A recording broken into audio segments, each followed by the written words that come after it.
కోపగృహంలో ఉన్నటువంటి కైకేయి మాతతో దశరథ మహారాజు మాట్లాడుతున్నాడు. మనము శ్రీ మద్ రామాయణము మహాకవి వాల్మీకి మహర్షి విరచిత బాలకాండమును అధ్యయనం చేస్తున్నాము.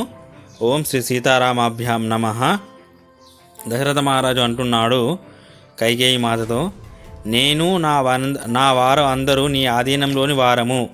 నీ మనోరథము అది ఏది అయినను ఎట్టిదైనను దానిని నేను నిరాకరింపను.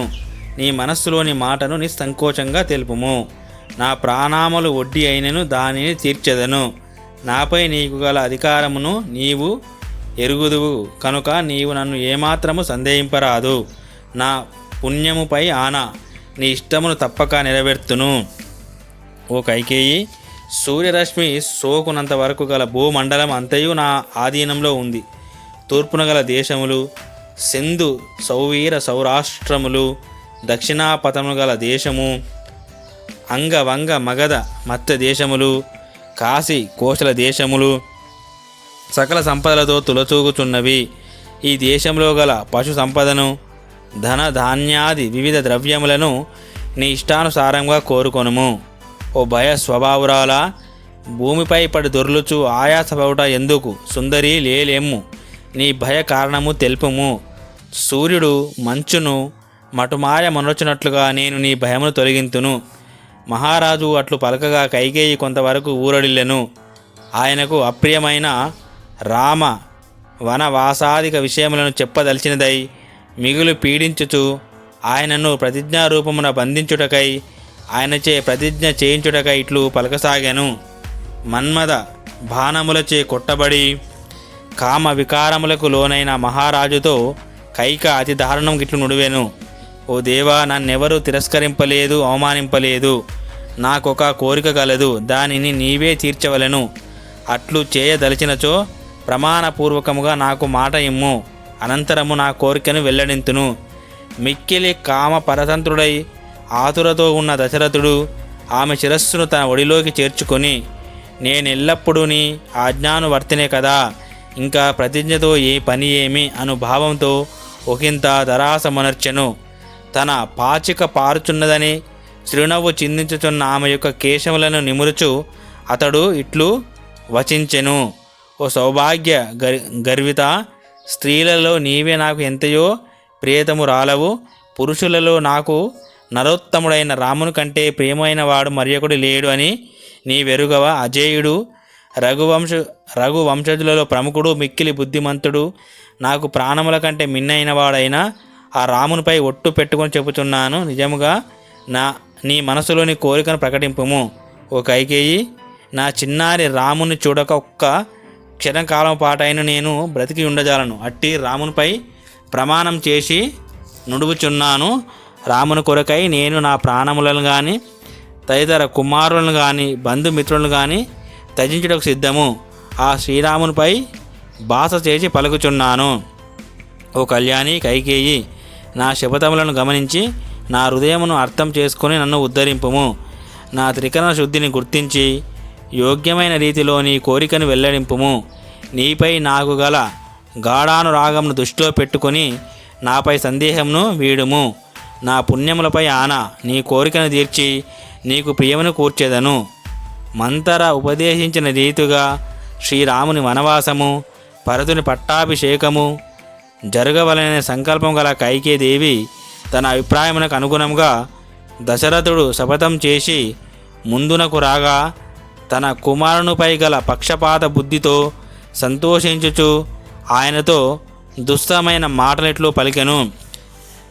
నీ మనోరథమును తీర్చెదను అని ప్రతిజ్ఞ చేసిన దశరథుని మాటలకు సంతుష్టై కైక అకస్మాత్తుగా వచ్చి పైబడిన మృత్యువలే భయంకరమైన తన అభిప్రాయమును వెల్లడించెను. ఓ మహారాజా, రామునిపై నీ పుణ్యము మీద ప్రమాణం చేసి నీవు వరములను ఇచ్చుచున్నావు. నీవు పలికిన ఈ మాటలకు అగ్ని మొదలగు 33 కోట్ల మంది దేవతల సాక్షులు, సూర్యచంద్రులు, భూమి ఆకాశములతో కూడిన సమస్త జగత్తు, నవగ్రహములు, రాత్రింబవళ్ళు, సకల దిశలు, గంధర్వులు, రాక్షసులు, నిశాచరులు, సమస్త ప్రాణులు, గృహదేవతలు ఇంకను తదితర భూతములు నీ ప్రతిజ్ఞా వచనములను వినియున్నారు. దీనికి వారు అందరూ సాక్షులు. ఓ సకల దేవతలారా, సత్యసంధుడు, మిక్కిలి శక్తి సంపన్నుడు, సమస్త ధర్మములు ఎరిగినవాడైన దశరథుడు ఎట్టి ఏమర్పాటు లేనివాడై నాకు వరములను ప్రసాదించుచున్నాడు. దీనిని మీరు శ్రద్ధగా విందురుగాక, గమనింతురుగాక అని కైక దేవతలతో పలికి ఈ సంఘటనకు వారిని సాక్షులుగా గావించెను. కామ మోహితుడై తనకు వరములను ఇచ్చుటకు సిద్ధపడిన మహా ధనుర్ధారి అయిన దశరథుణ్ణి ఈ విధముగా ప్రతిజ్ఞాబద్ధుణ్ణి గావించి కైకేయి ఆయనను ప్రశంసతలో ముంచెత్తులు ఇట్లు నుడివెను. ఓ రాజా, ఆనాడు దైవాసుర శంబరాసుర యుద్ధము జరిగిన పూర్వగాథను గుర్తునకు తెచ్చుకొనుము. రాత్రివేళ జరిగిన ఆ సమరమున శత్రువు యొక్క బాణవ దెబ్బలకు నీవు మూర్ఛిల్లితివి. ఓ ప్రభు, ఆ సందర్భమున సారథిగా మెలకువతో నున్న నేనే నిన్ను కాపాడితిని. ఆ సంతోష సమయమున నీవు నాకు 2 వరములను ఇచ్చించుటివి. ధర్మాత్మ, నీవు ఇచ్చిన ఆ వరములను అప్పుడు నీకడనే న్యాసముగా ఉంచితిని. ఆ 2 వరములను ఇప్పుడు నేను కోరుకొనుచున్నాను. నీవు అనర్చిన ప్రతిజ్ఞకు కట్టబడి ధర్మమును అనుసరించి నాకు ఇప్పుడు ఆ వరములను ఇయ్యనిచో నీ తిరస్కారమునకు గురి అయిన దానై నేను ఈ క్షణముననే నా ప్రాణములను త్యజించెదను.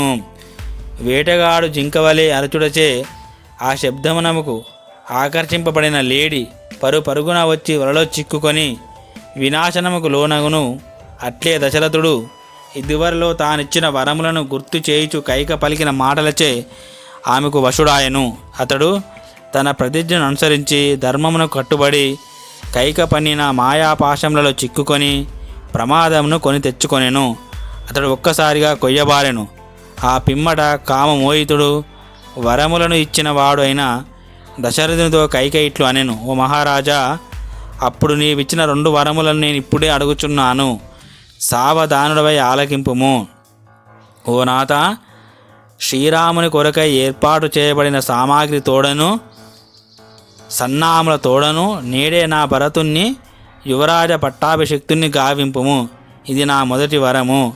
ఓ దేవా, ఆనాడు దైవాసుర సంగమమున నీవు నా మీది ప్రేమతో నాకు 2వ వరమును కూడా ఇచ్చి ఉంటివి. దానిని కోరుకొనుటకు సమయము ఆసన్నమైనది.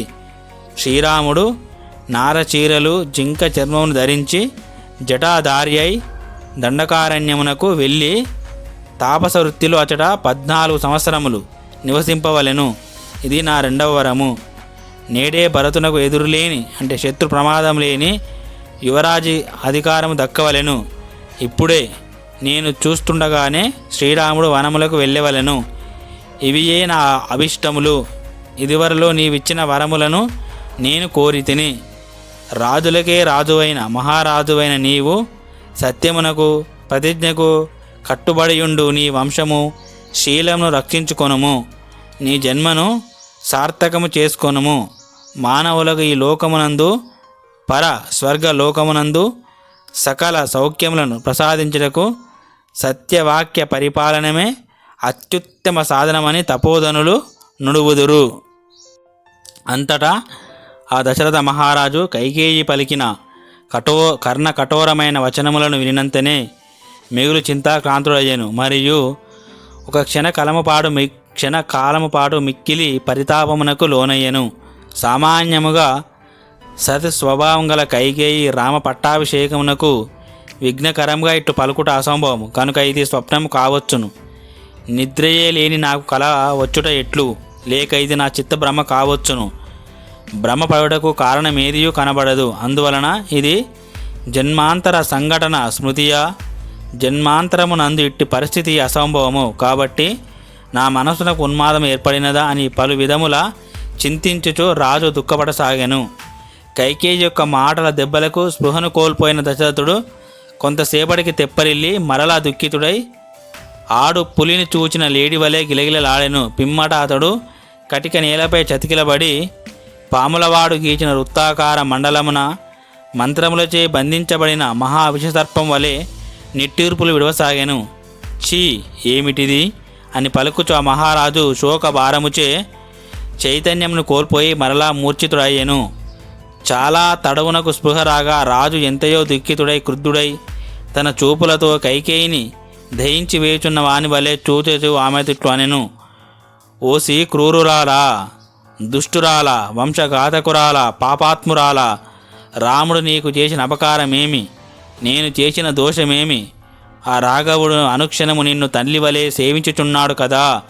అట్టి రామునకు కీడు చేయుటకు ఎందులకు పూనుకొంటివి? అట్టి కోరిక కోరుటకు నీకు నోరు ఎట్లు వచ్చినది? నీవు రాజకుమార్తెవు, ఉత్తమురాలివని తలంచి నీలో ఇంత విషము ఉన్నట్లు ఎరుగక భయంకరమైన ఆడు విషసర్పమును వలె నిన్ను నా భవనమున ప్రవేశపెట్టి తిని ఆ విధముగా నా వినాశము నేనే కోరి తెచ్చుకుంటుని. లోకమంతయు శ్రీరాముని గుణగణములనే వేణోళ్ళ ప్రస్తుతించుచుండగా అతడు ఏ అపరాధం చేసినాడని నా ప్రియసుతుణ్ణి నేను త్యజింతును. కౌసల్యనైనను సుమిత్రనైనను నా రాజలక్ష్మినైనను త్యజింతును. అంతేకాదు కడకు నా ప్రాణమును సైతము పరిత్యజించెదను. కానీ పితృవత్సలుడైన శ్రీరాముని మాత్రము విడవజాలను. నా పెద్ద కుమారుడైన శ్రీరామును చూచినప్పుడు నాకు కలిగే సంతృప్తికి మేరయుండదు. ఒక్క క్షణమైనను రాముణ్ణి చూడంచో నా ప్రాణములే నిల్వవు. సూర్యుడు లేకున్నను ఒకవేళ లోకము మనుగడ సాగించవచ్చును. నీరు లేకున్నను అంటే వానలు పడకున్నను ఒక విధముగా పైరు బ్రతకవచ్చును. కానీ రాముడు లేకున్నచో మాత్రము నా ఈ దేహంలో ప్రాణములు ఉండవు. ఓ పాప సంకల్పురాలా, ఇంతవరకు నీవు చేసిన నిర్వాహకము చాలు.